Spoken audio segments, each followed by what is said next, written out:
خطاب کے لیے تشریف لاتے ہیں مقرر انقلاب خطیب عرب و عجم سید ضیاء اللہ شاہ صاحب بخاری۔ بسم اللہ الرحمن الرحیم۔ یا ایہا النبی انا ارسلناک شاہدا ومبشرا ونذیرا وداعیا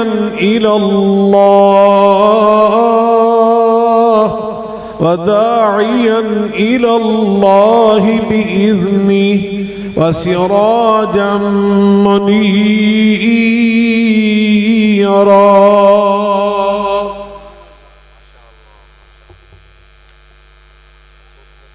ہر قسم کی حمد و ثنا اللہ رب العالمین کی ذات بابرکات کے لیے، بے شمار درود و سلام ہم سب کے ہادی و رہنما جناب محمد مصطفیٰ احمد مجتبیٰ صلی اللہ علیہ وآلہ وسلم کی ذات گرامی پر ہوں۔ حضرت بقیت السلف مناظر اسلام حضرت مولانا سید محمد ایوب شاہ صاحب گیلانی دامت برکاتہم العالیہ، حضرت خطیب پاکستان مولانا حافظ عثمان شاکر صاحب ناظم تبلیغ متحدہ جمعیت اہل حدیث پاکستان، عظیم اہل حدیث رہنما علامہ سکندر ذکی صاحب نائب ناظم اعلیٰ متحدہ جمعیت اہل حدیث پاکستان، حضرت مفتی اسلام حضرت مفتی عبدالرحمن عابد صاحب، علماء کرام، بزرگان من، برادران ملت،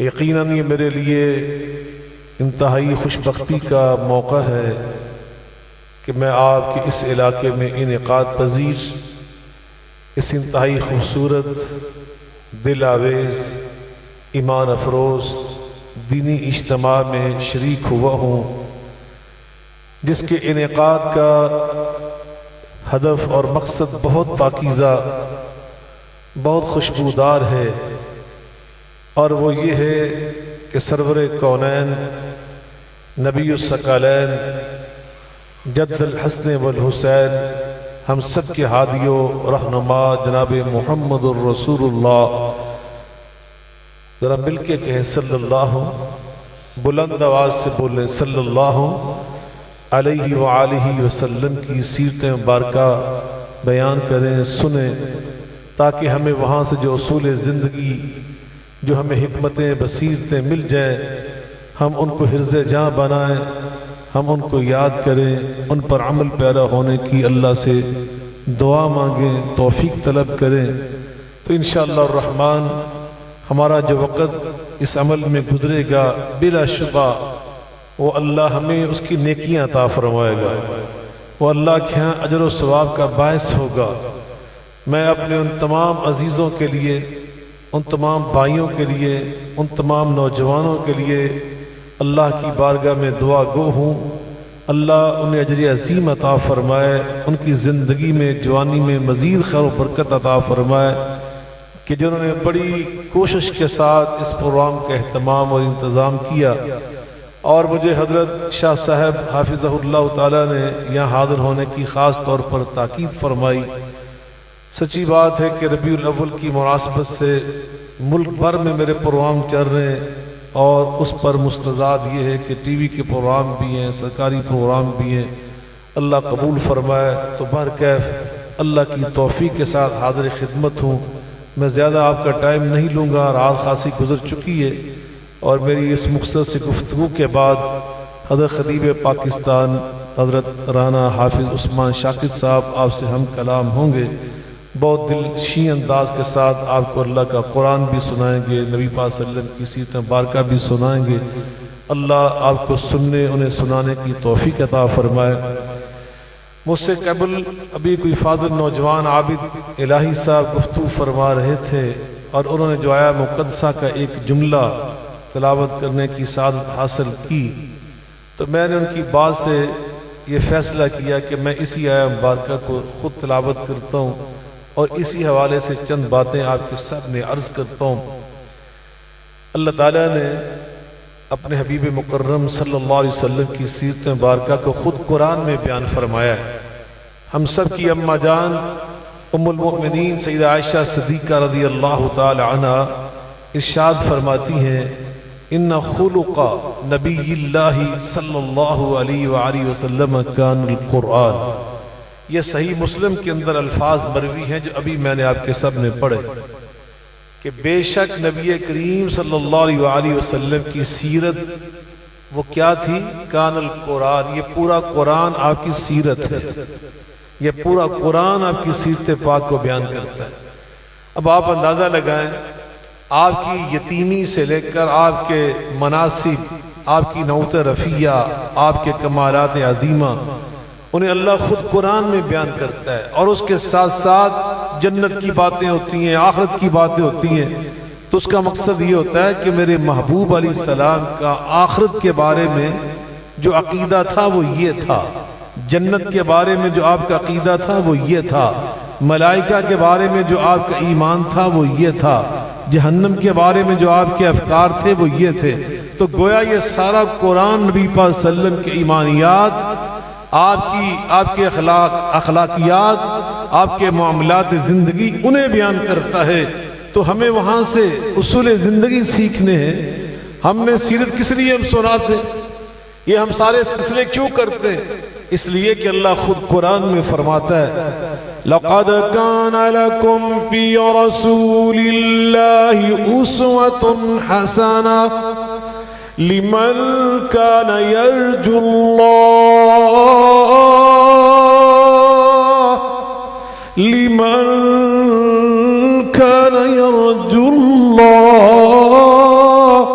وَذَكَرَ اللَّهَ كَثِيرًا۔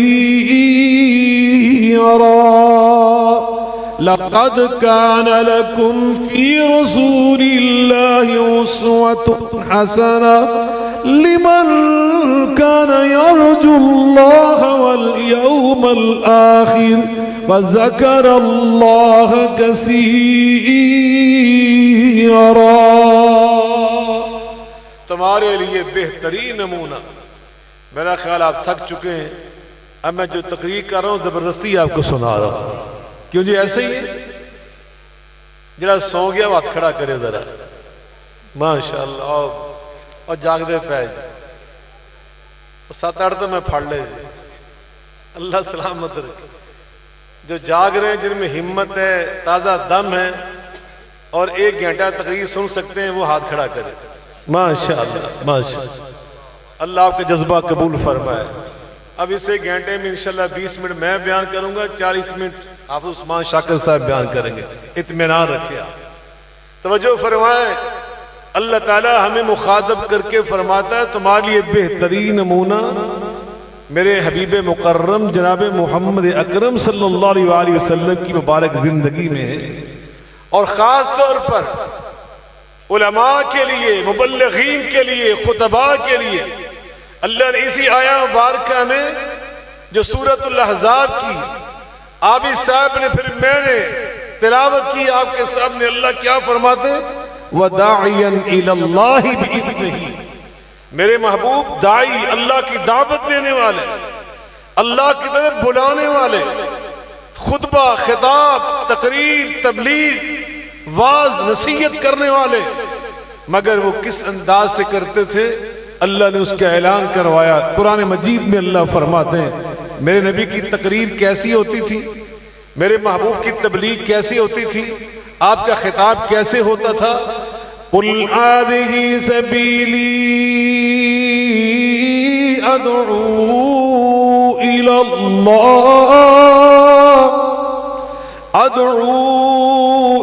اللَّهِ عَلَىٰ بَصِيرَةٍ قُلْ هَٰذِهِ سَبِيلِي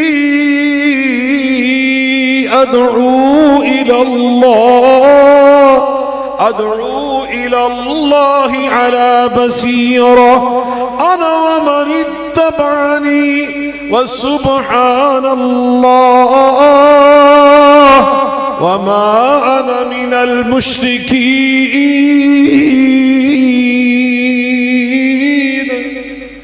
میں اللہ کی دعوت دیتا ہوں لیکن تقریر کیسے کرتا ہوں؟ علی بصیرت، بصیرت کے ساتھ، سمجھداری کے ساتھ، فراست کے ساتھ، حکمت کے ساتھ، دانائی کے ساتھ. اب حکمت کیا ہے؟ فراست کیا ہے؟ ایک بہت معروف کتاب ہے، اس کا نام ہے العقد الفرید. کیا نام ہے؟ ابن عبد رب، ایک بہت بڑے امام، یہ ان کی کتاب ہے. وہ فرماتے ہیں اچھے خطیب کی 4 نشانیاں ہوتی ہیں. اچھے خطیب کی، مل کے بول رہے ہیں، اس بات کو یاد کر کے جائیں، بس میں یہی تقریر کروں گا. ایک اچھے واعظ، ایک اچھے مقرر، ایک اچھے مبلغ، ایک اچھے خطیب کی 4 نشانیاں ہوتی ہیں. سب سے پہلی نشانی وہ کہتے ہیں کہ اچھا خطیب صاحب علم ہوتا ہے، اس کے پاس علم ہوتا ہے، عالم ہوتا ہے وہ. اللہ اکبر. اور اللہ خود قرآن میں بیان کر رہا ہے.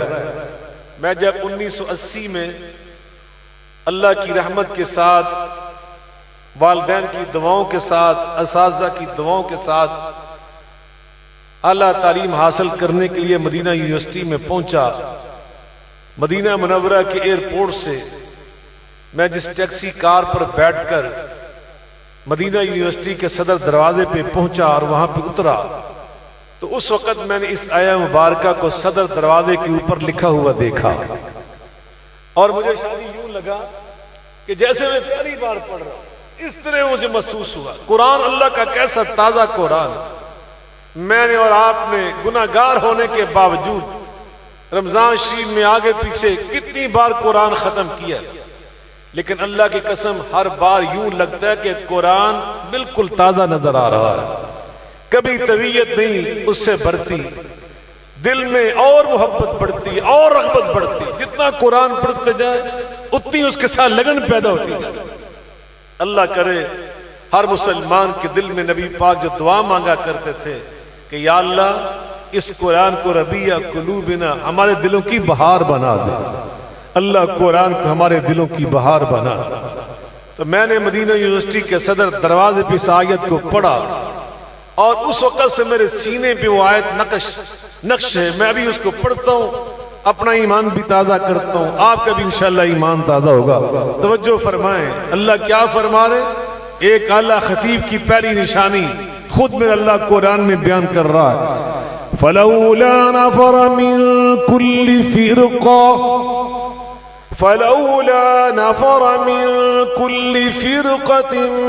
مِّنْهُمْ طَائِفَةٌ لِيَتَفَقَّهُوا فِي الدِّينِ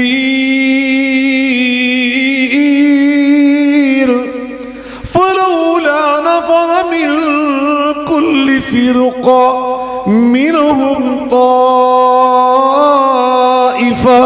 لِيَتَفَقَّهُوا فِي الدِّينِ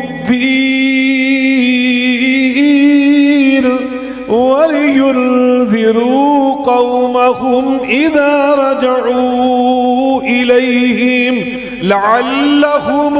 لَعَلَّهُمْ يَحْذَرُونَ.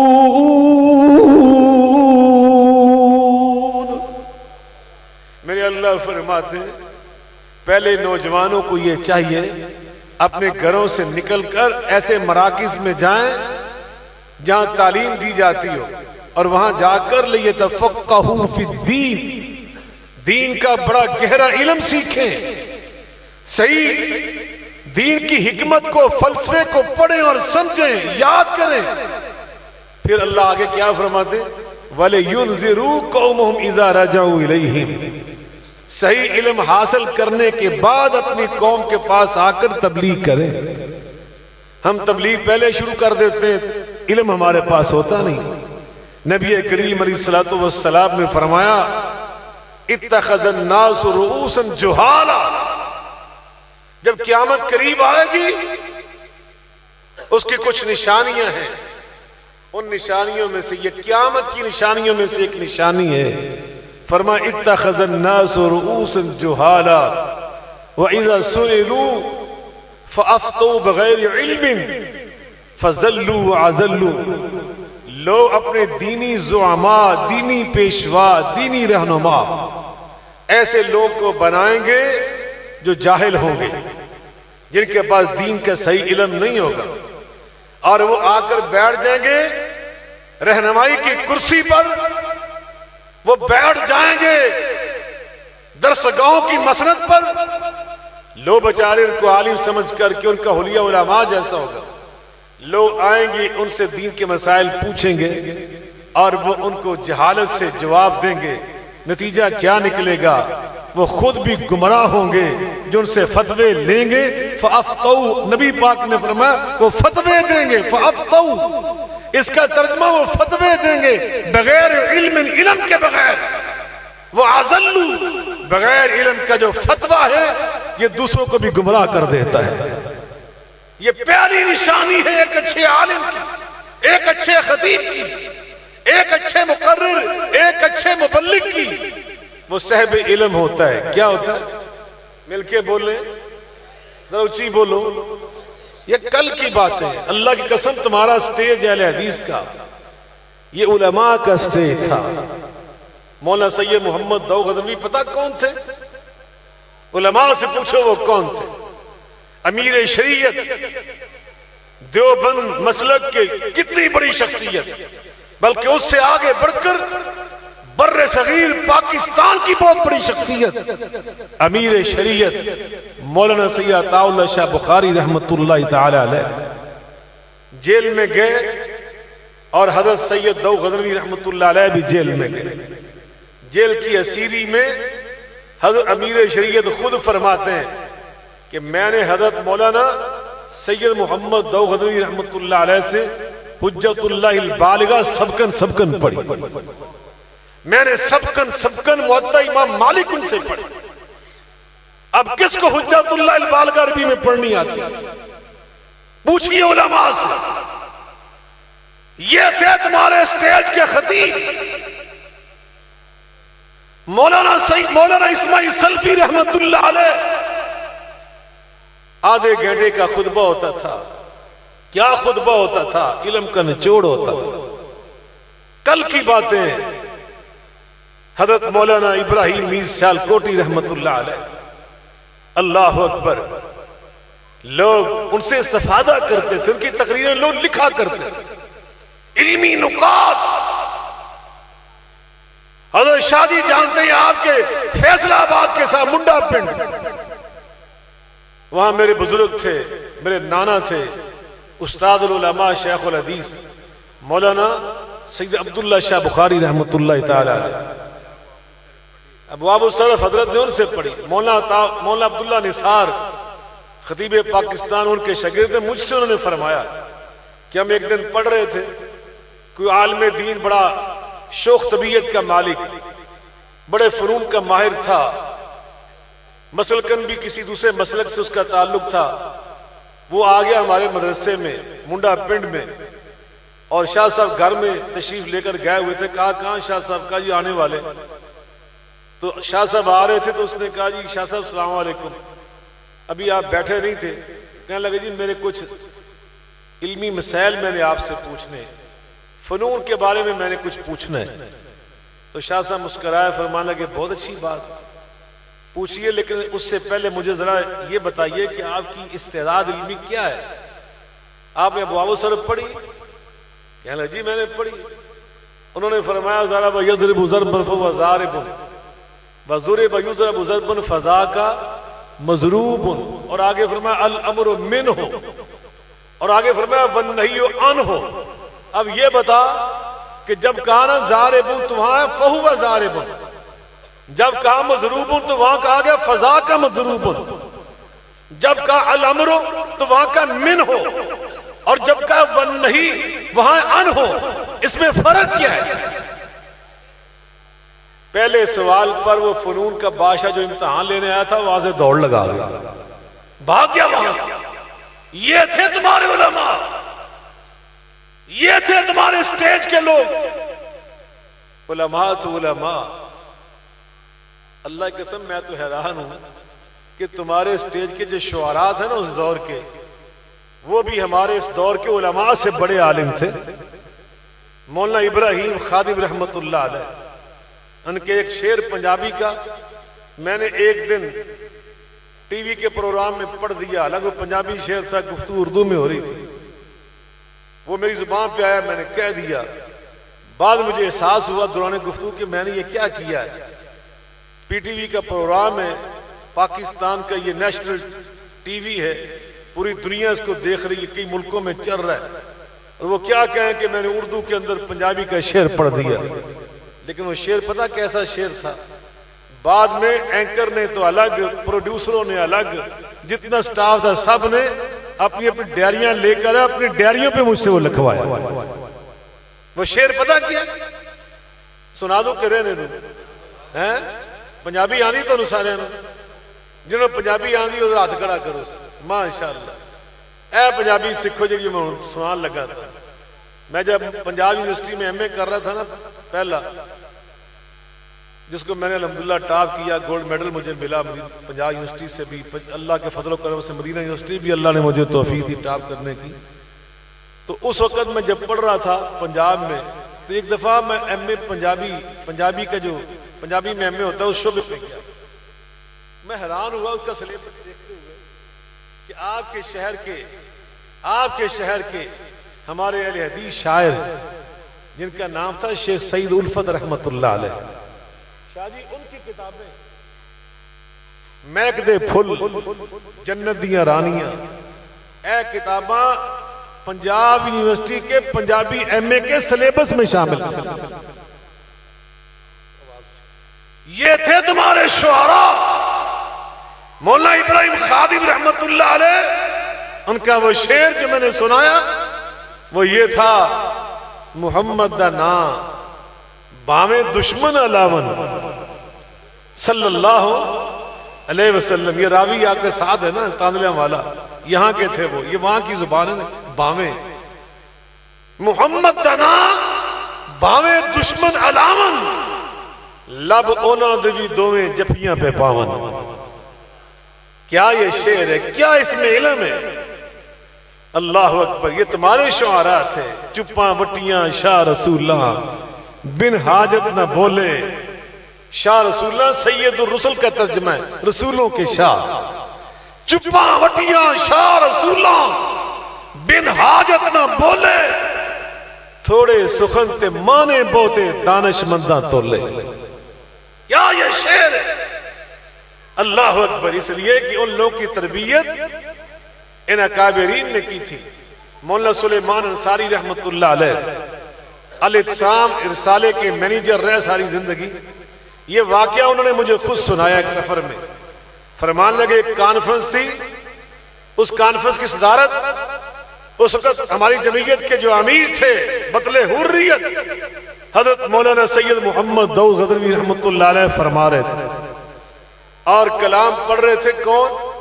مولانا علی محمد سمسام رحمت اللہ علیہ۔ کہنے لگے انہوں نے پڑھتے پڑھتے پڑھا نا، جوک مدینے والی احمد مختار دی صلی اللہ علیہ وسلم، تو مولانا سید داؤد صاحب کی آواز بلند ہوئی، بڑے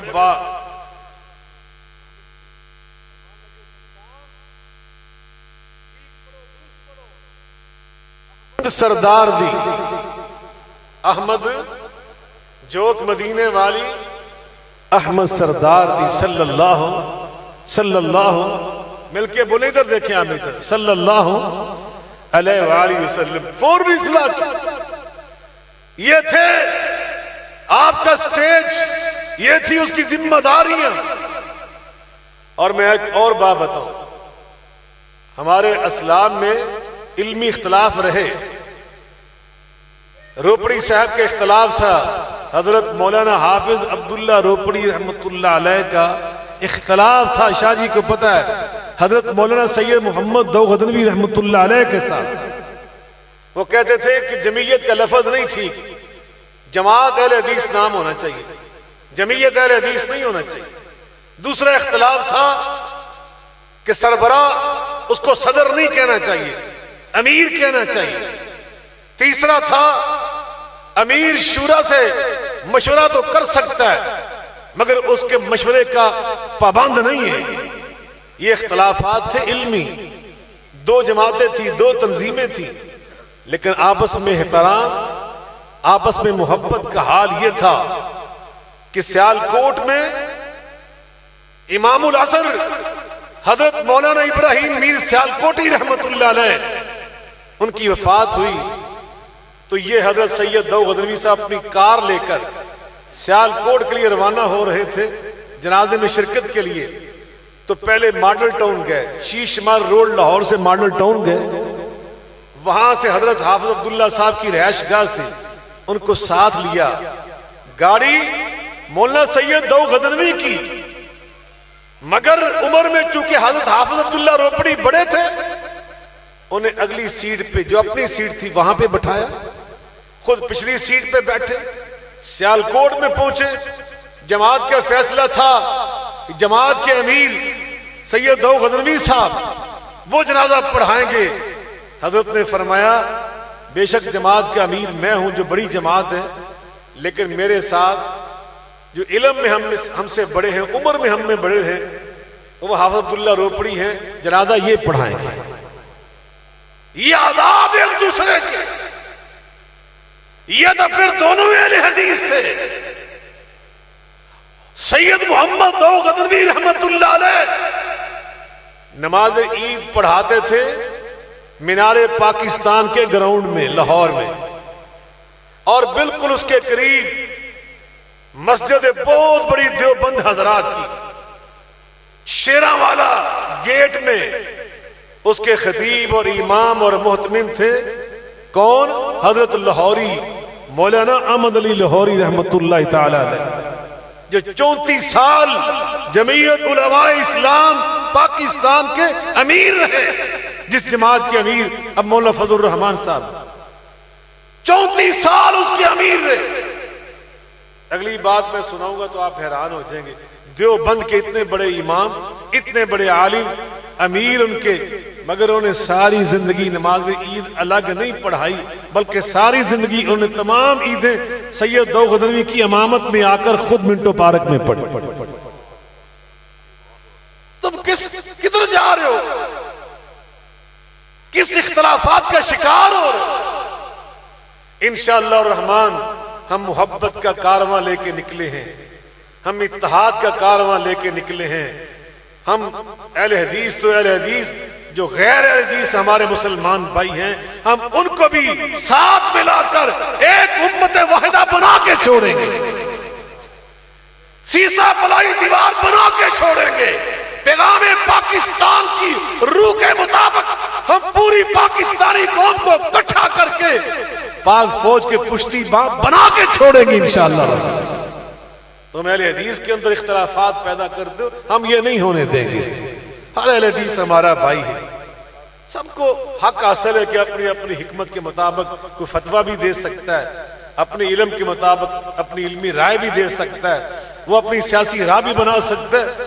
مجھے کوئی حق حاصل نہیں ہے کہ میں کسی اہل حدیث پہ کیچڑ اچھالوں، ہرگز مجھے حق حاصل نہیں ہے میں کسی کو گالی دوں، میں کسی کو برا کہوں۔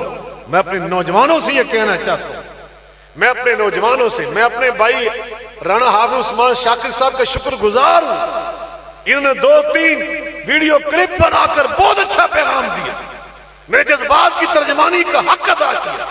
میں ہر اہل حدیث سے کہنا چاہتا ہوں، آپ کا کسی بھی اہل حدیث تنظیم سے تعلق ہے، اللہ کی قسم ہر اہل حدیث کو اپنا بھائی سمجھو، اس کی عزت کرو۔ اہل حدیث تو اہل حدیث، ہر دیوبندی بھی ہمارا بھائی ہے، ہر سنی ہمارا بھائی ہے، ہر مسلمان ہمارا بھائی۔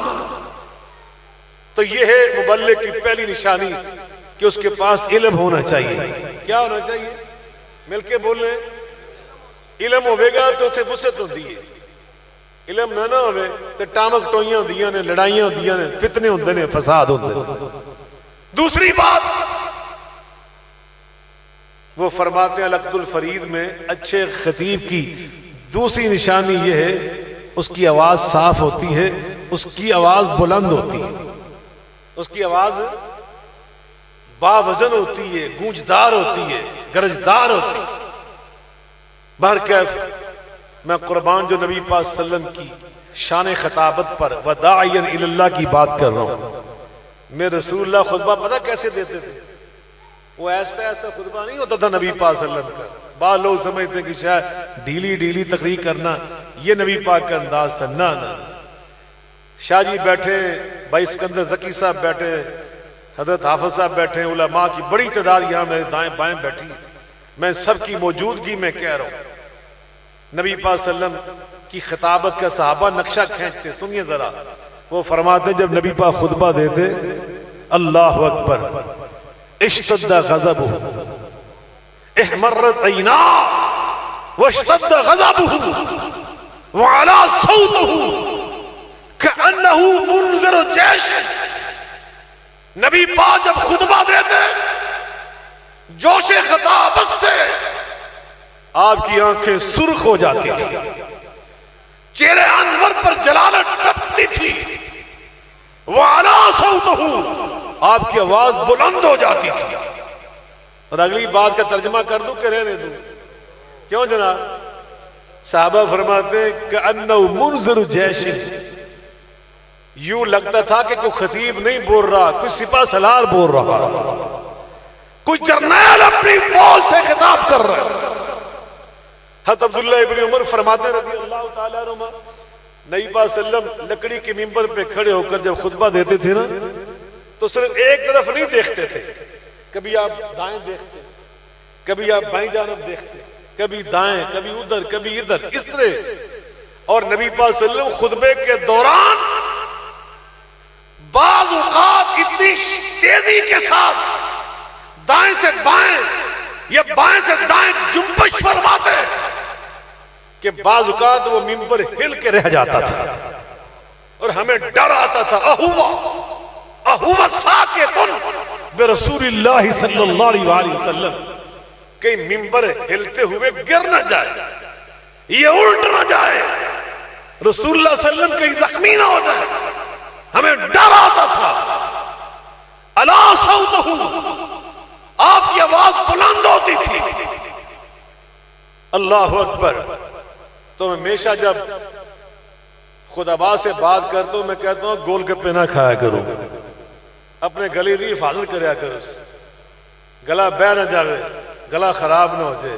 یہ نبی پاک کی سنت ہے کہ صاف گلے سے بندہ تقریر کرے۔ تیسری کتنی نشانیاں میں نے کہا تھا؟ ماشاءاللہ کتنی ہو گئی ہیں؟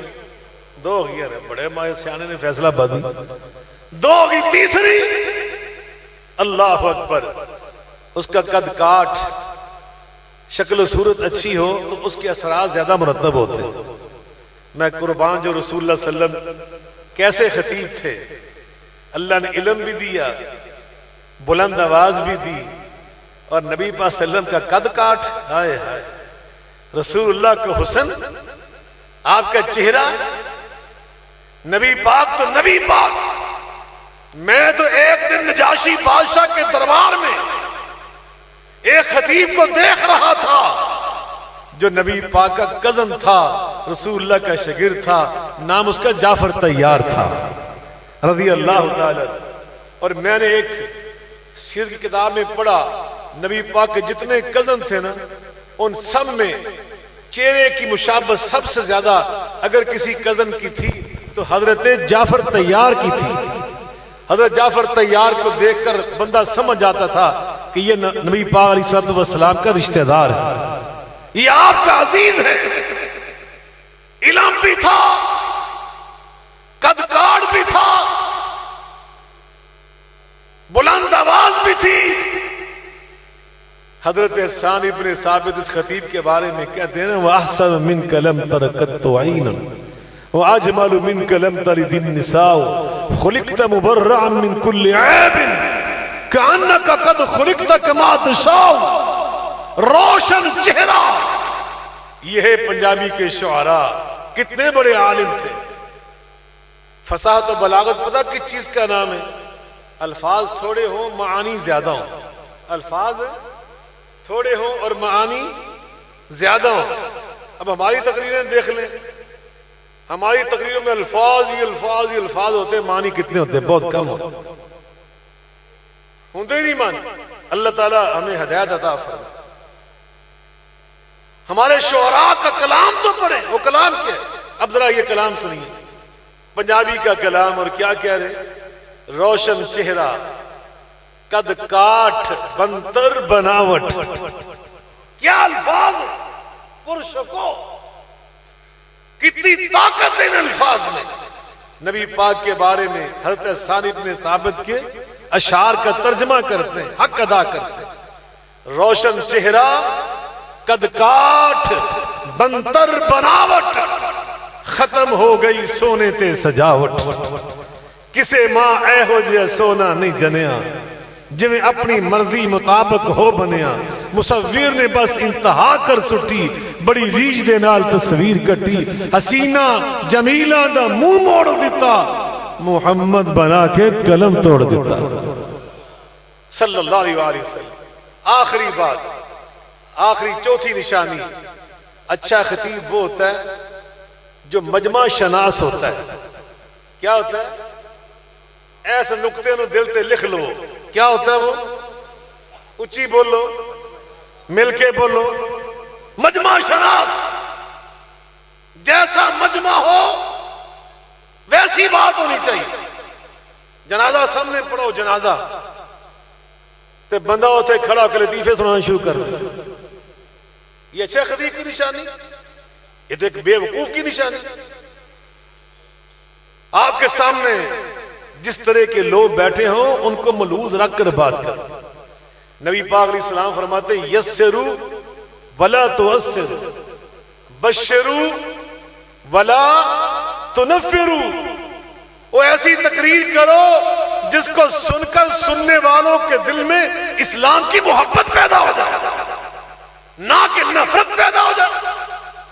حضرت جعفر طیار کی بات میں کر رہا تھا، نجاشی کا دربار ہے، اور اس وقت نجاشی کیا تھا، کون تھا پتہ ہے آپ کو؟ ایتھوپیا جس کو آج ہم کہتے ہیں، حدیث بابا جس کا دارالحکومت ہے، تب اس کو کہتے تھے حبشہ۔ وہ اس کا سربراہ تھا، مذہب کے لحاظ سے وہ کرسچن، عیسائی، مسیح تھا۔ اس کا سارا علاقہ، ساری ریاست عیسائیوں کی تھی، اس کی ساری پارلیمنٹ کے ارکان وزراء عیسائی تھے، دربار ان سے بڑا ہوا تھا۔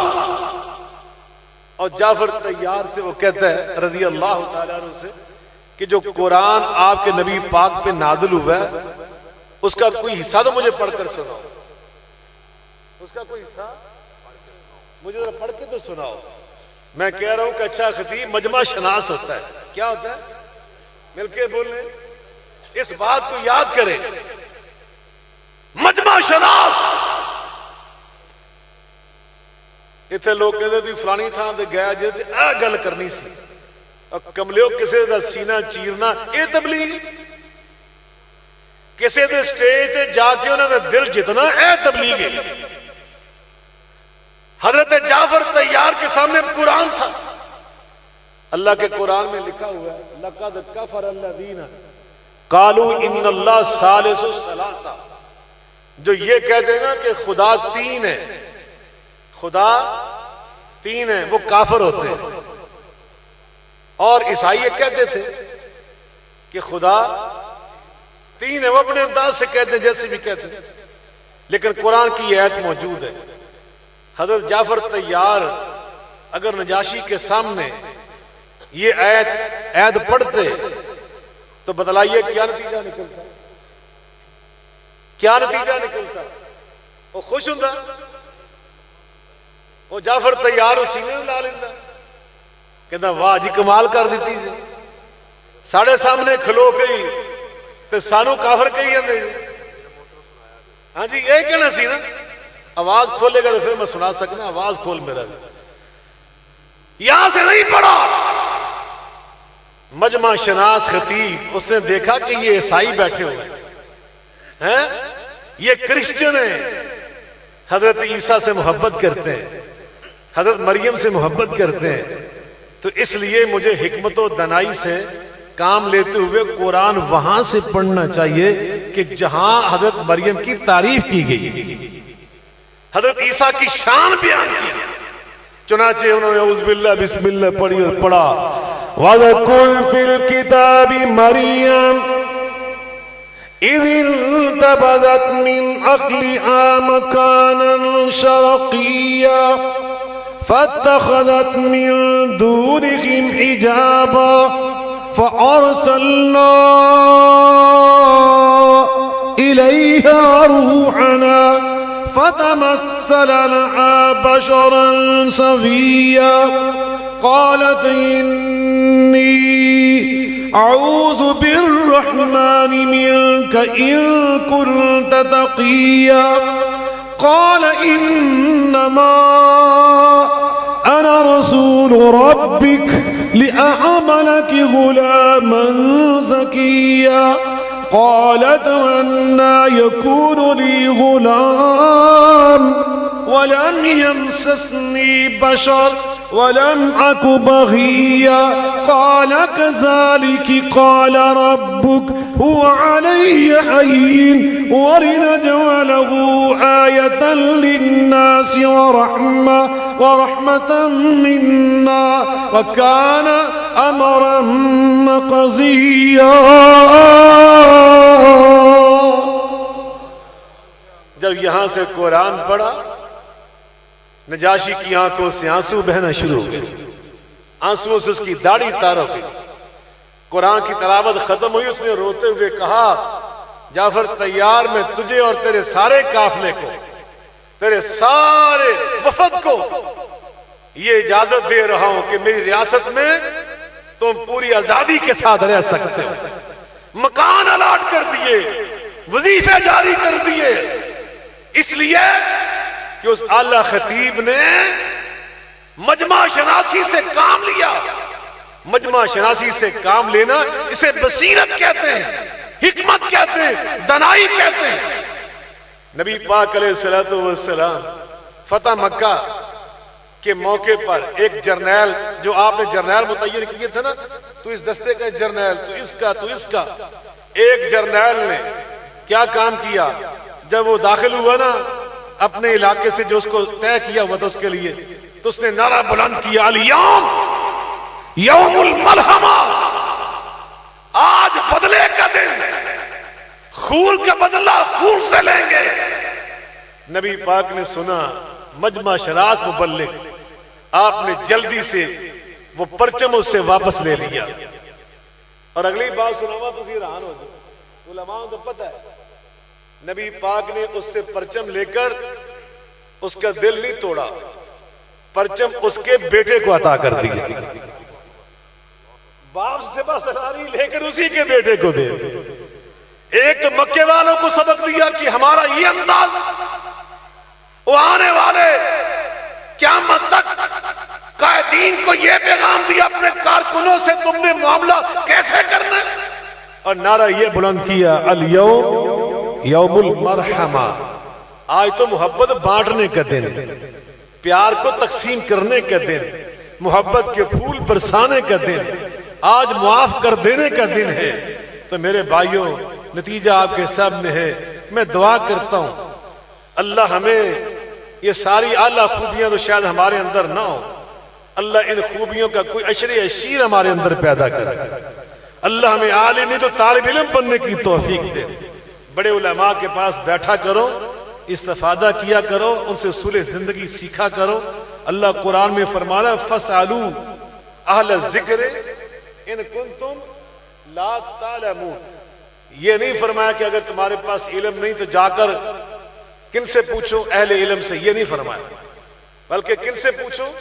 فَاسْأَلُوا أَهْلَ الذِّكْرِ۔ کیوں کہ بعض اوقات بندہ علم تو پڑھ لیتا ہے، ابھی نوجوان ہوتا ہے، اس کے پاس تجربہ نہیں ہوتا، بصیرت نہیں ہوتی، فراست نہیں ہوتی، علم صرف ہوتا ہے۔ تو اس لیے فرمایا صرف ایک اکیلا علم جو ہے یہ کافی نہیں ہے، جب بندہ عمل کر کے تجربات سے گزر کر کندن بنتا ہے اور بصیرت فراست اس کے اندر پیدا ہوتی ہے، پھر وہ اہل ذکر میں شامل ہو جاتا ہے۔ فرمایا دین ان سے جا کے پوچھا کر، وہ جو تمہیں راستہ دکھائیں گے نا وہ راستہ ٹھیک ہوگا. صرف جوش اور جذبات بعض اوقات یہ کافی نہیں ہوتے. اللہ ہمارے جوش اور جذبے کی بھی قبول فرمائے.